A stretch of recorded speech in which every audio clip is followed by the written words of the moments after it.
Hello बंधु बान्धवीসকল, আজি আমি এইটো ভিডিঅ'ত আলোচনা কৰিম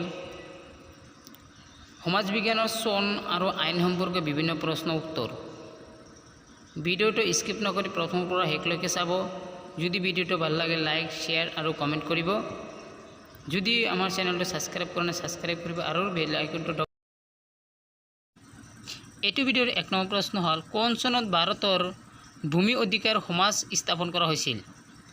ইয়াৰ উত্তৰটো হ'ব 1838 চনত।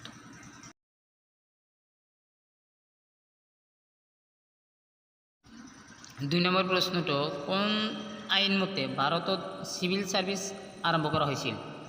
ইয়াৰ উত্তৰ হ'ব চাৰ্টাৰ এক্ট 1833।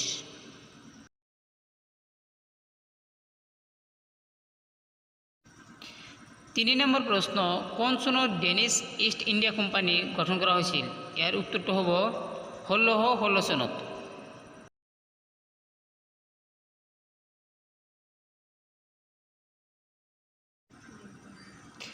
4 নম্বৰ প্ৰশ্ন, ইউএনৰ দ্বাৰা মানৱ অধিকাৰৰ সাৰ্বজনীন ঘোষণাপত্ৰ তৈয়াৰ কৰা হৈছিল? ইয়াৰ উত্তৰটো হ'ব 10 ডিচেম্বৰ 1948 চনত। 5 নম্বৰ প্ৰশ্ন, ৰাষ্ট্ৰীয় মানৱ অধিকাৰ আয়োগ কেতিয়া গঠন কৰা হৈছিল? ইয়াৰ উত্তৰটো হ'ব 1993 চনত ৰাষ্ট্ৰীয় মানৱ অধিকাৰ আইন গঠন কৰা হৈছিল।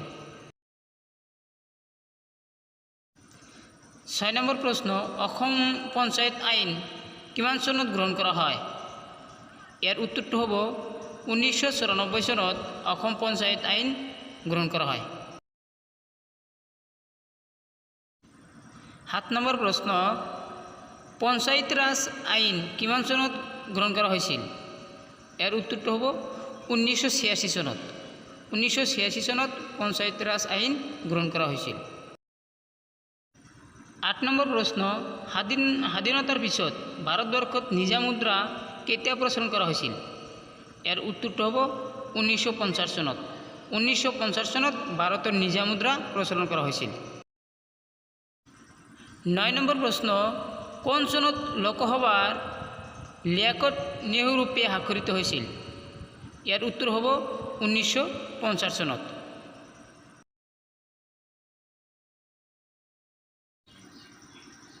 10 নম্বৰ প্ৰশ্ন, ফৰাচী ইষ্ট ইণ্ডিয়া কোম্পানী কোন চনত প্ৰতিষ্ঠা কৰা হৈছিল? ইয়াৰ উত্তৰ হ'ব 1664 চনত। 1664 চনত ফৰাচী ইষ্ট ইণ্ডিয়া কোম্পানী গঠন কৰা হয়। 11 নম্বৰ প্ৰশ্ন, ইষ্ট ইণ্ডিয়া কোম্পানীয়ে বংগ, বিহাৰ আৰু উৰিষ্যাৰ দেৱানী লাভ কেতিয়া কৰে? ইয়াৰ উত্তৰ হ'ব 1765 চনত। এইটো ভিডিঅ'ৰ শেষৰ প্ৰশ্ন, পিটৰ ভাৰত শাসন আইন কোন চনত বলবৎ কৰা হয়? ইয়াৰ উত্তৰটো হ'ব 1784 চনত।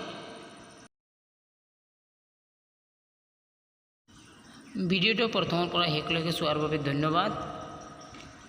যদি এতিয়াও আমাৰ চেনেলটো ছাবস্ক্ৰাইব কৰা নাই ছাবস্ক্ৰাইব কৰিব আৰু লগতে থকা বেল আইকনটো দবাই ন'টিফিকেশ্যনটো অন কৰি ৰাখিব।